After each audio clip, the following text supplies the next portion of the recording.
Hello and welcome to my guide to the Cast on Crit, Ice Spear and Freezing Pulse Assassin. This is a fast build designed for clearing maps fast and at some point juicing the maps and acquiring a headhunter and so on, so keep that in mind. On the other hand, it's easy to get working in lower tier maps, let's say below tier 11. So it can be started and you don't need that much investment to get it rolling, but it scales very well with gear and influence items, of course. You don't need any uniques for this build. Asenaths Chant is very interesting for the triggering of Hydrosphere and Sniper's Mark, because you can get Sniper's Mark from rings. Unique Flasks at Series Promise is pretty SSF viable, I would say, so I am not counting that, but Bottle Faith and Wise Oak are some of the candidates that can be very good for this build. And of course the obvious Headhunter Inspired Learning. In this case, I've got an Inspired Learning, but I'm thinking I'm gonna unspec this and put an Onslaught Jewel in here because I don't have Onslaught at the moment, and that's very bad. The last unique you need 100% is the Modifier. Let me correct that. It's the only unique you really need, and you will find one of these, undoubtedly. The other thing that helps the build is a Glorious Vanity of Doriani. This got nerfed this league, so it's not that big of an impact, but it's only nerfed by 5%. So before the patch, I had 2.030. Now I got 1810 energy shield. So it's a bit of a nerf, but it's still very powerful, so I can recommend it. Other things about the SSF slash budget viability of this build is it gains a lot of power from the cluster jewels. In this build, I'm using one 3-stat cluster jewel. This is very expensive in the leagues these days. Most of the time upwards of 10x. You can spec around it and just ignore the large cluster jewel and maybe put a medium and a small one here, or just use the points somewhere else, because there's still a lot of stuff you can get. For example, more life, more crit, movement speed passives, the area damage and area of effect on lethal assault, which I'm skipping because I put the points into the cluster jewels up here. So yeah, you can spend a lot of currency on this, but you don't need to, and I started this build with just a Harbinger bow, which is the high crit base. I had the Pure Talent Viridian Jewel, which gives base critical strike chance, and I had a pair of gloves with base crit, just to get me started on crit until I have all the passives and stuff spec'd. So yeah. Also, this build is designed for mapping, but once you have invested a lot of money into it, it's really a high DPS build, and if you can somehow evade some of the more nasty boss mechanics, you will be able to whittle them down in a few seconds. So if you find a safe spot to stand in and start firing, you will not really have any problems. Special things about this version of a cast on crit build. This is a ranged cast on crit build. We're using Barrage to trigger Ice Spear and Freezing Pulse. So in a cast on crit build, you're really open to a lot of spells most of the time, which you can trigger with the cast on crit, because cast on crit relies on scaling generic attack crit, and in this case also generic spell crit and critical strike multiplier. So if you would want to change out the spells, Ice Spear and Freezing Pulse in this case, for something else, you would just have to use different elemental damage passives and cluster jewel types with different nodes. And that's about all the investment we have into one damage type, except for if you're going really deep for something like curse on hit rings with other influenced mods. So yeah. About cast on crit builds, you can get the mana cost of the triggering skill very low. In this case, I got a mana cost of 1, which makes it very, very easy to reserve a lot of mana and also to sustain mana with Headhunter stacks. In this case, we are using the crafts on rings. So it's -9 total mana costs and a non-perfect roll here to get it exactly to 1 because we need to spend mana to activate Inspiration. And Inspiration is the third part of this strategy of getting the mana cost so low. And also it's let's say best in slot support gem for this build. So it goes hand in hand. Other things you will need to do to really make use of this low mana cost is you can reserve a lot of your mana. You want to get as much of your mana reserved as you can possibly. So if you're just starting out, you would probably skip one of these auras. I'm using Hatred, Herald of Ice, and Divergent Vitality. The Precision is mandatory for accuracy, so that's one you wouldn't skip. You would probably skip the Vitality or Herald of Ice, but likely the Vitality because I'm only using that because of a Watcher's Eye mod. It's the life gain on hit. Which already brings me to how are we gonna fit the 4th aura in it.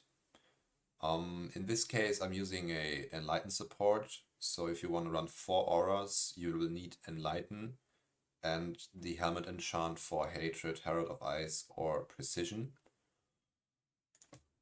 And that allows you to reserve almost all of your mana and still have enough mana for casting, let's say, attacking with your Barrage. The low mana cost also makes it possible for us to use something like the Shaped Quiver mod, which grants you 3 mana gain for each enemy hit by your attacks. So you can see how that calculation goes. You spend 1 mana, you gain 3 mana for every enemy hit, which effectively lets you play no leech and no region maps on this build. Last thing about the build is we are pure cold in this version, so Pandemonious is best in slot because you can't really get double influenced amulets that are better than this. You always outdamage the double influenced amulets at this point, but the double influence amulets will of course have a life roll of up to 89, so pick your poison. In this case, I'm much preferring the penetration and the blind. Because we are pure cold, we also have a very, very good synergy with the amount of projectiles we're using, because the damage of one projectile will not really freeze the enemy for a long time, but since we're hitting like 30 times a second with cold damage and crits, we can easily make use of freezing and chilling all the bosses, at least chilling, and we only need to chill for the Pandemonious Amulet, so yeah. There's also the synergy of projectile modifiers across the spells and attacks in this build. We got Ice Spear and Freezing Pulse triggered by Barrage. So stuff like projectile speed and projectile damage affect all 3 parts of that.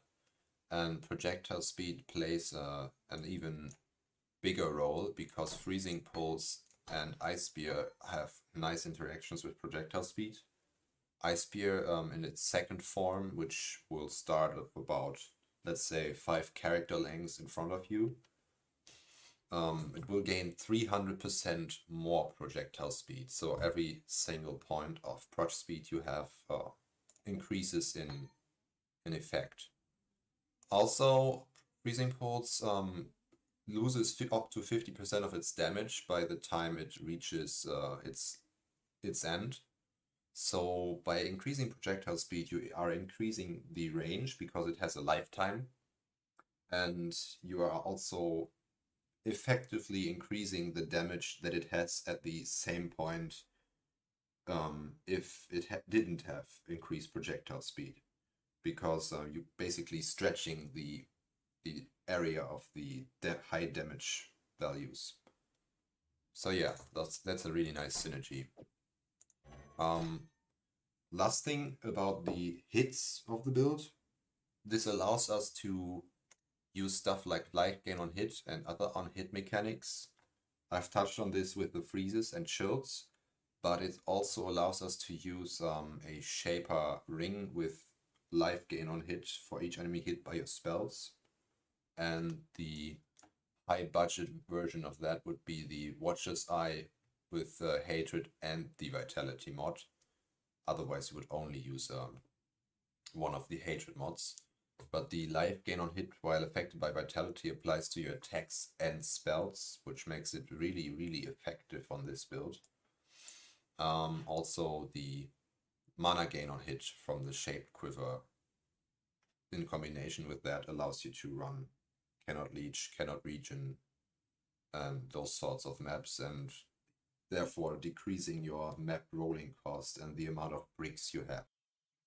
Quick rundown of the links, my gear, and how you are going to go about gearing a character like this from start to finish. So, most important, damage setup, 7-link bow, Divergent Barrage, Divergent because of extra attack speed. This is used to trigger Ice Spear and Freezing Pulse on crit. Awakened GMP, extra projectiles, very useful because it affects all three, Freezing Pulse, Ice Spear, and Barrage. Also, it gives a lot of attack speed for Barrage. Anomalous Inspiration, the anomalous part here is the 20% increased critical strike chance, which is useful for a cast of crit build, of course. Also, we're getting more elemental damage and a mana reduction on our main skill, allowing us to make the Barrage cost 1 mana in combination with the low gem level of the Barrage and the non-channeling skill mana cost reduction on both rings. This is the reason we are not leveling the Barrage further. Also, the Barrage wouldn't deal any damage really, so it's not really worth leveling it further. Next up, Awakened added cold damage. This gives us not 1 but 2 levels because we're using 2 skills, so this is very efficient. You could swap this out for a pen gem, I guess, but if you're using a Wise Oak or if you have a lot of crit from stuff like your Amulet, this is it's not as useful anymore if you already have a lot of pen. And the 7th link is in the bow. This can only roll on Shaper bases.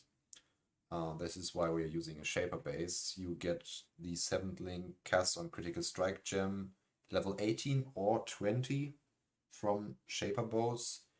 It's really just a 2% more damage difference, so I didn't go out of my way to squeeze out another 2% damage.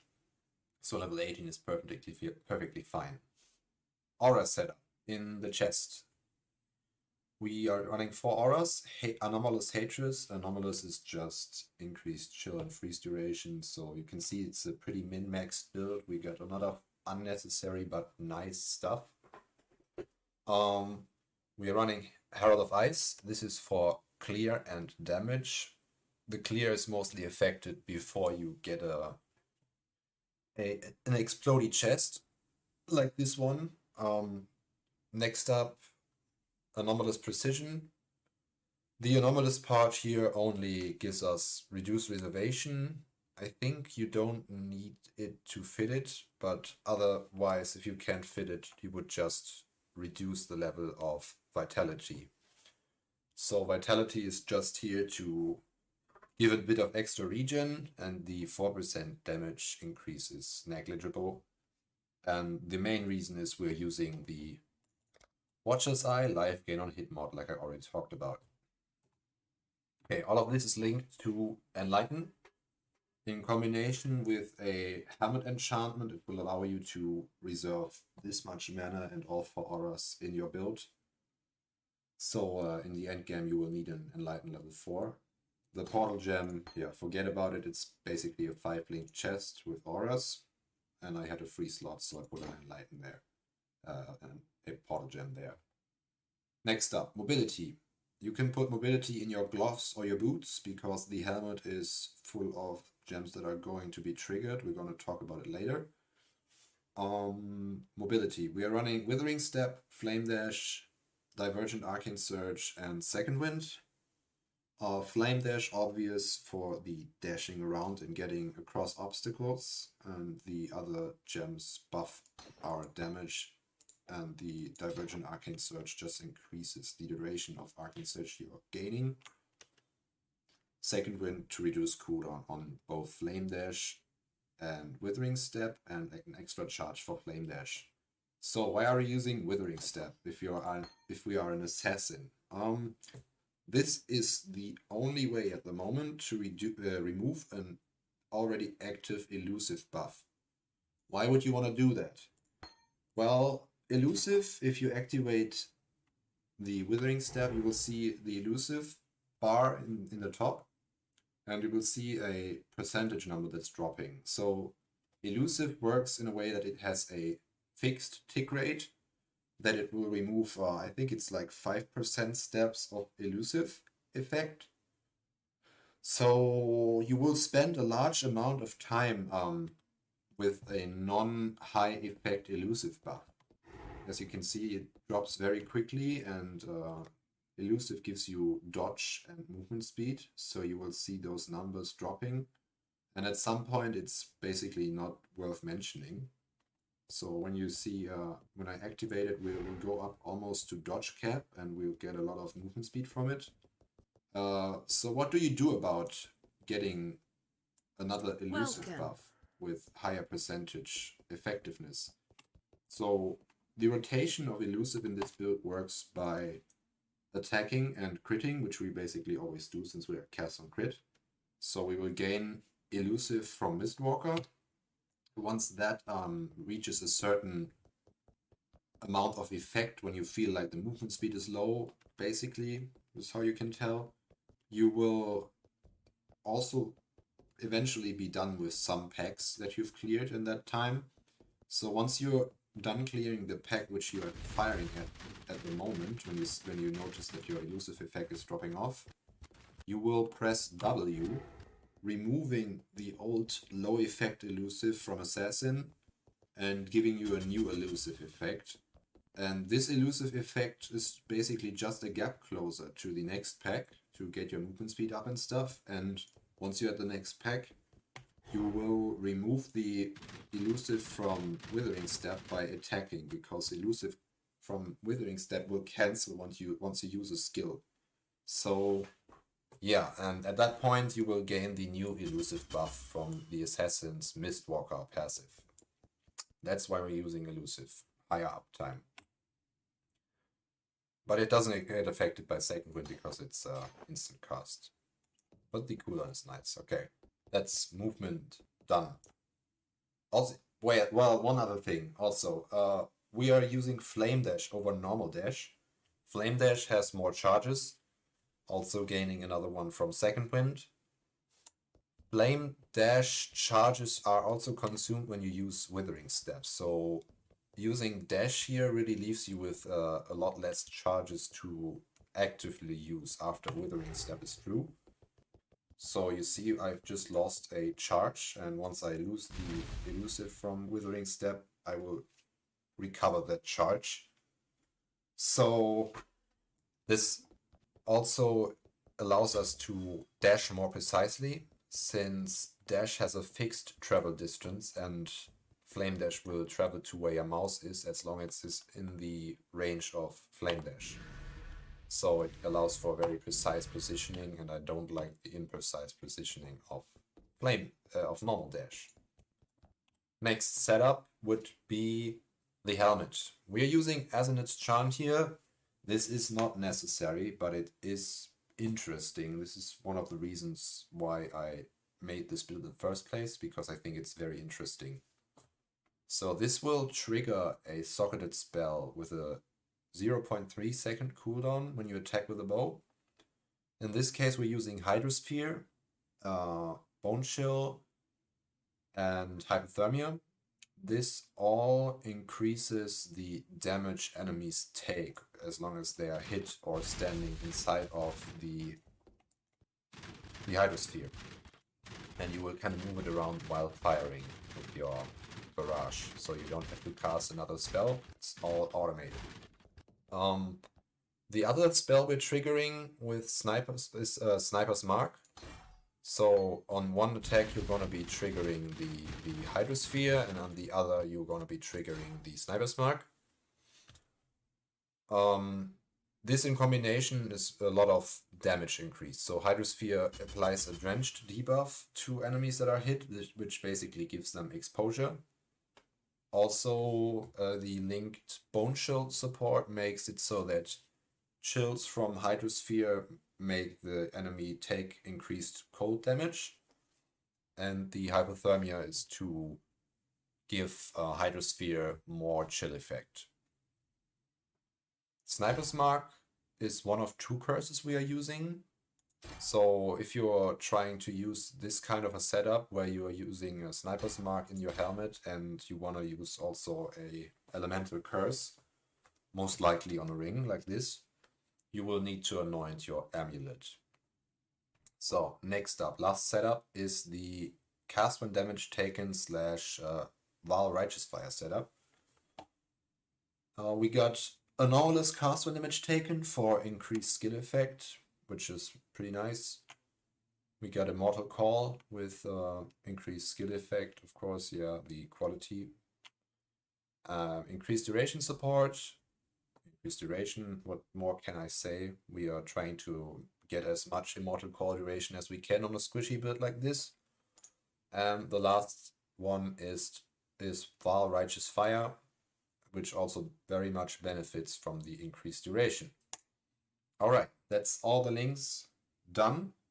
Now I'm gonna go about my gear and things to keep in mind.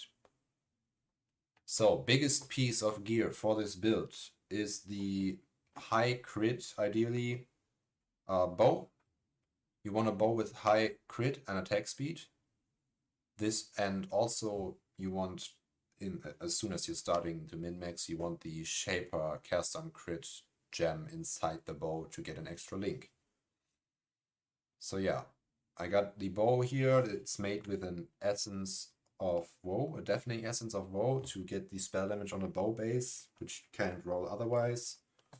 We got the +1 level socket gems, which is really nice for damage, and increased attack speed and crit for more damage and more triggers of your spells.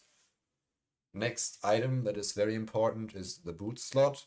This is where we get our cooldown recovery rate for the cast on crit and all the other cooldown spells we are using, like Immortal Call,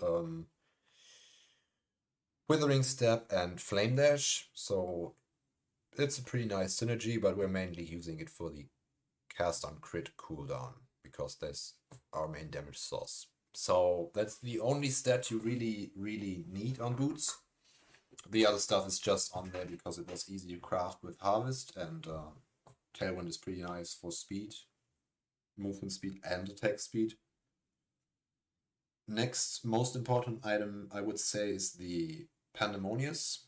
You can buy this pretty early for cheap in the league or farm it yourself. It's not that hard to get, and this is pretty much unbeatable by double influenced items. except in terms of survivability, because you can't get life on this, obviously. But try to be 24% pen and blind on hit. The pen on against shield enemies is basically always active because GGG changed the application of ailments a time back. So chill used to be based on the HP of the enemy, which it still is, but it got way easier to chill, so we're basically always chilling, and you can read this as 24% increased penetration. Next most important item for the standard version of the build. If you are really trying to use this kind of setup with the Hydrosphere and Sniper's Mark, which is pretty nice, but you're losing out on a power charge and crit multi and defense and resistance on the helmet slot, the Asenaths Chant is a really cool item to trigger gems while you're attacking. Also, it gives nice movement speed and attack speed bonuses, which is also nice. What do we have? What else do we have? Oh yeah, there's a reduced reservation enchant on here because this makes us able to reserve 4 auras. The Quiver is gonna be nerfed this league, so I don't really know. I think this is one of the spots you would get your resistances now, since Harvest is gone and you probably won't have as many insane stats that you can get on other items. This is probably one of the spots where you're gonna get your resistances fixed, because the crit multiplier and stuff will not be global anymore. It will be just for attacks. And so the only important suffix aside from the accuracy is probably the crafted suffix. So you're gonna have one suffix open on your quiver. Prefix wise, there's not really much to get except the influenced mods. But those will be kind of hard to get, I think. Next up, gloves. We are using culling and unnerved gloves. This is overkill, but it is of course nice. So it's one of the spots you can spend a lot of money on this build if you're min-maxing it. This is also one of the spots where you could get accuracy, or in this case, resistances. We get all our accuracy in this build from precision and the quiver roll. Also, we got a bit of accuracy on the tree. Those nodes are really nice. Acuity and depth perception. Yeah. Belt. Okay, this is the elephant in the room. I know. This is not necessary to play the build, but to use this build as a delirious map farmer or a max juice tier 16 double beyond farmer, you really want a headhunter. Against bosses, of course, you lose some damage here, but it's a nice trade-off, I would say. Yeah, the rings is one of the spots you will get another chunk of resistance. I think you have one open prefix for damage rolls if you still need your resistances on these items. So I went for the cold damage to spells and attacks on this one, and the cold damage against chilled and or frozen enemies on this one. The other stats are basically blocked with the non-channeling skill mana cost reduction on both rings, so that's one prefix on each, the life on each. And in this case, I've also used a curse on hit. I crafted a curse on hit on this ring, which is also very, very useful. But to use this, you will need to anoint the Whispers of Doom on your amulet. I think that's about all about the gear. So we can go over the jewels, which, yeah, they are also part of the gear, but it's kind of the passive tree. So let's go over this. This build, as I said, gains a lot of power from cluster jewels, so I think that is where we will start. We are using large cold damage cluster jewels. This Doriani's lesson is where we get our life leech. So that's a required node. Other than that, I got the best in slot damage nodes for this build, except for Blast Freeze, which is nice for high density maps to spread your freezes around, which makes it really easy to freeze whole screens and be a lot safer in a cold damage build. Blanketed Snow, all our enemies are going to be chilled, so this is another 10% pen. Then we're using 2 medium cluster jewels. It's a Projectile cluster jewel in this one. We're using aerodynamics for the pierce because the first form of Ice Spear cannot pierce. So if your Ice Spear hits an enemy before it goes into the second form, you will lose that projectile of Ice Spear after it hits the first enemy. Other than that, we got projectile speed is the most important stat. So projectile speed, as I already talked about, is very synergistic with this build, which is why we're going for it. The other medium cluster jewel is a critical strike cluster jewel. We are using Basic of Pain for increased crit, pressure points for the double damage and crit. Double damage is I think we are at 11% double damage together with the bow, but I don't know how this applies because this is critical strike specific. Then we're using 2 small cluster jewels. Both are life jewels with Fatal and resistances. A trend that you will always also see in my build is I've gotten a lot of my resistances from the cluster jewels, which took a lot of pressure off the gear and allowed me to use as many influence stats and damage stats as possible. So same thing here, we got another jewel with Chaos Rest. This is the second large cluster jewel is kind of hard to fit. For some of the points, especially the jewel sockets, I respect Lethal Assault, which is a really nice node for us, but 2 jewel sockets with, I think, almost 40 crit multi each were very worth the trade-off. And if you can level this build to level 100, you might also get another nice node on your large cluster jewel. So that's 2 large cluster jewels, and one of those is completely specced out. Mandatory for this build, basically the only mandatory item to make the build feel good and trigger a lot of cast on crits, is the Modifier jewel, which makes your Barrage spread out. So usually Barrage would be just a stream of projectiles in the middle. This makes it like an angle that you can hit.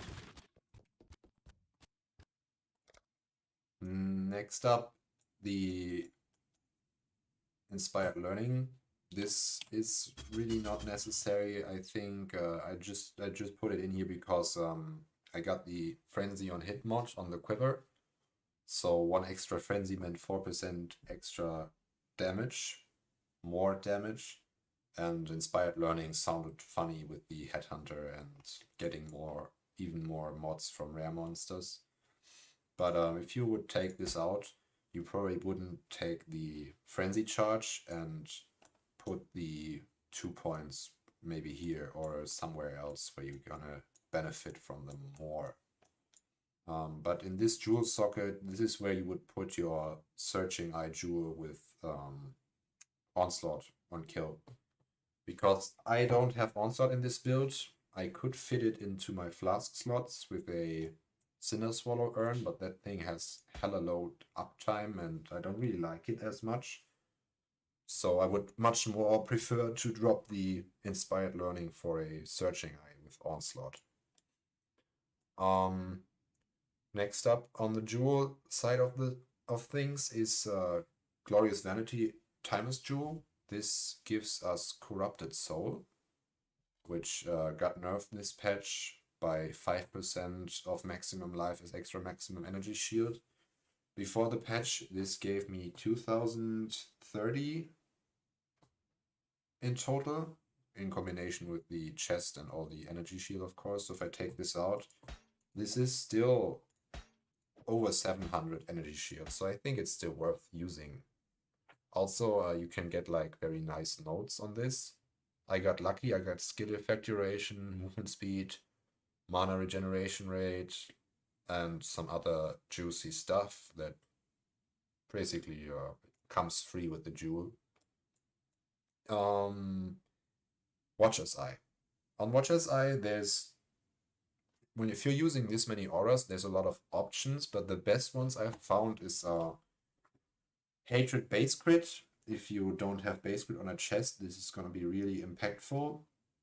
The Vitality mod is hella juicy for sustain of our life pool. And also there's Hatred flat and pen. So if you get the Vitality mod with any of the nice Hatred mods, you're gonna have a really nice Watcher's Eye for your build. So that's all the jewels. One thing to mention, if you're gonna spec the build like this, and if you're not gonna be affording yourself a headhunter in the beginning, you will see that my build basically falls apart. I barely made the required strength for the inspiration support and the increased duration support and immortal call. So if you're gonna play without a headhunter, you will need to get stats somewhere on your rings or your belt or the tree or your jewels. So keep that in mind. Yeah, the tree is otherwise than that pretty, let's say, it's a pretty slim tree. Most of the points go into the large cluster jewels. All we're basically getting is life on all these nodes. Here and here. We're going for all the crit, the generic crit we can find. So this means the Heartseeker cluster, Assassination, Throatseeker, and the Power Charge nodes. The only damage specific passives we picked up is the Heart of Ice, where we are getting our Energy Shield Leech, which is also one of the main sources of our regeneration on Energy Shield if you don't have a recover percent Energy Shield on kill, chest, or stat somewhere else. Then there's also a lot of notes that we've only taken because we're trying to get as low as an accuracy and attack speed investment in this build as possible, while still hitting the ideal amount of triggers. So we are getting a lot of accuracy from Acuity and Depth Perception. The 20 dexterity on each of these is basically to be read as 40 accuracy flat, because dexterity gives 2 accuracy per point. Yeah, other than that, there's not a lot of stuff going on with the tree. So we're only getting life, attack speed, crit, accuracy, 1 damage cluster, and of course the power charges on that are right next to our tree because we're an assassin. We're not going out of our way for the overcharge, which you could do if you're not running the large clusters. So if you're trying to go about starting this build on SSF or League Start, this is one of the things you would pick up, I think. Last thing, Flasks. Pretty standard. Sealing Divine Life Blood of Staunching for bleed removal.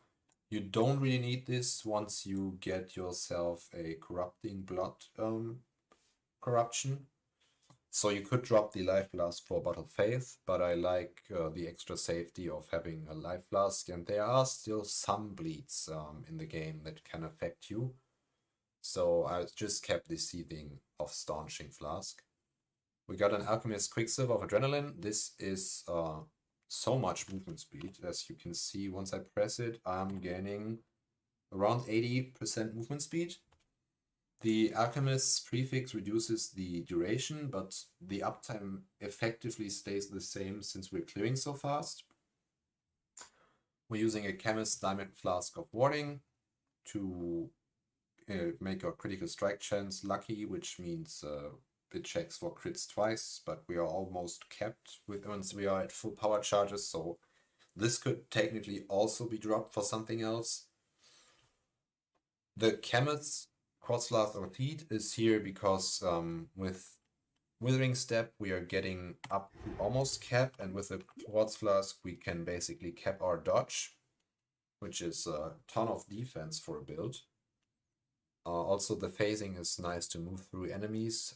If you're not playing a build like BV, I think I've already mentioned that, you could run into problems if there's enemies around you and you haven't cleared them. So this way you don't get stuck on objects and between enemies. Blast Flask is just a damage flask. Also, this gives us a nice boost on our Chaos Res. I've basically got almost capped Chaos Res. That's just because of Harvest, because it was easy to craft max tier Chaos Res on a lot of items, so that's why. Yeah, what would you do when you would start this build from scratch? Most important thing I would say is getting a high crit bow with a decent attack speed. Harbinger bows are the highest crit base, so that's an option, but they have pretty low attack speed. Ideally, I think for a League Start / SSF scenario, you would go for an Ivory bow. Ivory bows have pretty nice attack speed and higher than average critical strike chance for a bow base. You don't really need an influenced bow. You can start on the just the 6 link, but the extra link from getting cast on crit on the bow is huge, so that's like the #1 damage item for the build. Similar to this, the boots are really good because of the cooldown recovery rate, allowing you to fire more procs of your cast on crit per second. So that's another big stat. Just the cooldown recovery rate is what I'm talking about here. And you would probably get a Pandemonius sooner or later. In the new league, this can be kind of expensive, but it's pretty simple to farm, so the price drops rapidly. This is one of those items that you can buy in the beginning and use for the whole league, similar to the Asenaths Chant if you can get the Prophecy for cheap. Next, for starting out, would probably be items like the Pure Talent Viridian Jewel, because we are connected to the Shadow Star that gives you 0.5% increased base crit. Also, a Glove Corruption with base crit is very helpful to get your crit up before you have all the necessary passives and items to cap your crit without something like that. Also, you probably want to reserve less mana than I am on this build. So you would probably reserve three auras and only start reserving the fourth once you have either a Watcher's Eye with Vitality or the Enlighten and a mana reservation enchant on your helmet. What you can do to make the mana fit more easily is, of course, find someone to craft you the Arion mod on rings, like this, to make it easier to sustain your mana. You should always be using the inspiration support to reduce your mana cost, and you can also adjust the level of precision on the fly to make it reserve less mana. Other than that, most of the other items would be rares with either accuracy, attack speed, life, or resistances on basically all slots. You probably would like to use diamond ring bases. yeah, so once you got all of that going, you should be good to go to play this build. If you have any further questions, let me know. I will be answering all of your questions in the comments as soon as I can, and thank you for watching.